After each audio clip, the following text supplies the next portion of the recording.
Magandang umaga po sa ating lahat. Narito ang latest weather update ngayong araw ng Tuesday, August 13, 2024.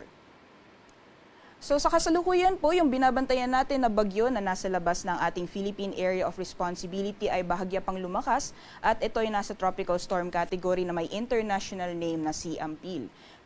Yung pangalan po na Ampil ay nanggaling po yan sa bansang Cambodia na ibig sabihin ay tamarin.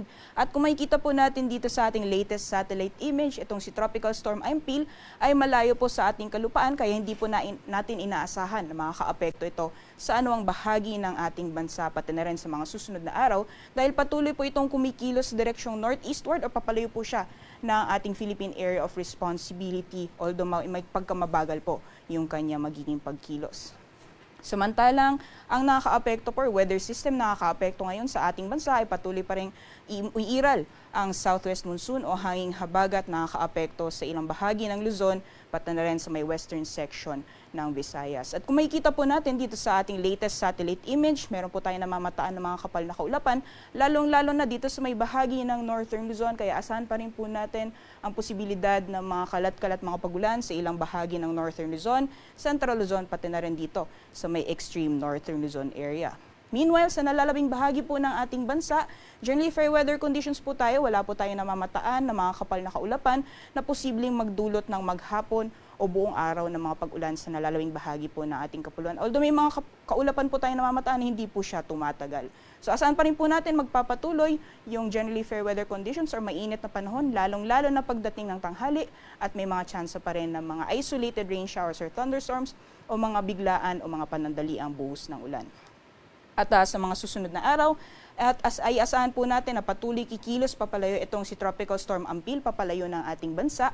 Samantalang patuloy pa rin ang iiral itong southwest monsoon hanggang sa darating na weekend at posible itong magpaulan lalong-lalo na sa ibang bahagi ng northern Luzon. Meanwhile, mapapadalas lamang po yung mga afternoon rain showers or thunderstorms sa nalalabing bahagi ng ating bansa. Kaya ihanda lang po natin yung ating mga payong o mga pananggalang sa ulan.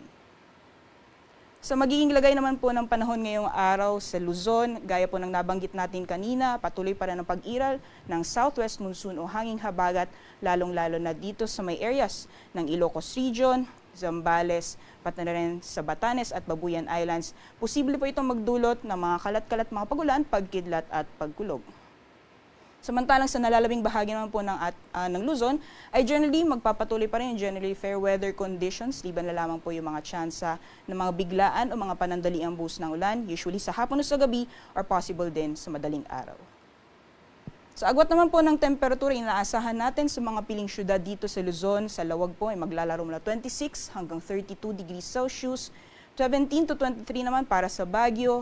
Para sa Tuguegarao ay maglalaro mula 25 hanggang 33 degrees Celsius. Maximum temperatures ngayong araw dito sa Metro Manila ay aabot ng 32 degrees Celsius, 23 to 30 degrees Celsius naman para sa Tagaytay. At para naman po dito sa Legazpi ay maglalaro mula 26 hanggang 32 degrees Celsius. So magiging lagay naman po ng panahon sa nalalabing bahagi ng ating bansa, gaya po ng nakita natin sa satellite image, wala po tayo namamataan na makakapal na kaulapan na posibleng magdulot ng maghapon ng mga pag-ulan sa nalalawing bahagi po ng ating kapuluan.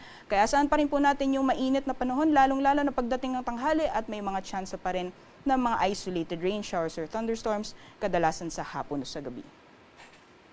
Sa agwat naman po ng temperatura sa piling syudad dito sa Palawan, Visayas at Mindanao, para dito sa Calayan Islands at Puerto Princesa, maximum temperatures po natin aabot ng 32 degrees Celsius, gayon din sa Iloilo at Tacloban. Meanwhile, yung agwat po ng temperatura inaasahan natin sa Cebu ay maglalaro mula 26 hanggang 33 degrees Celsius, para naman sa Zamboanga maglalaro mula 24 hanggang 33 degrees Celsius, 26 to 32 para sa Cagayan de Oro, at para naman sa Davao ay maglalaro mula 25 hanggang 33 degrees Celsius.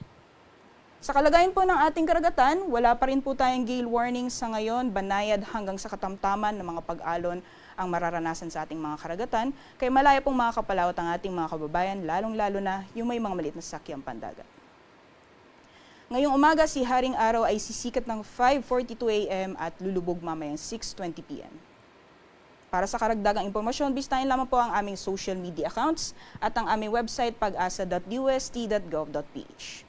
Yan lamang po latest mula dito sa Pag-asa Weather Forecasting Center. Ako po si Ria Torres. Magandang umaga po sa ating lahat.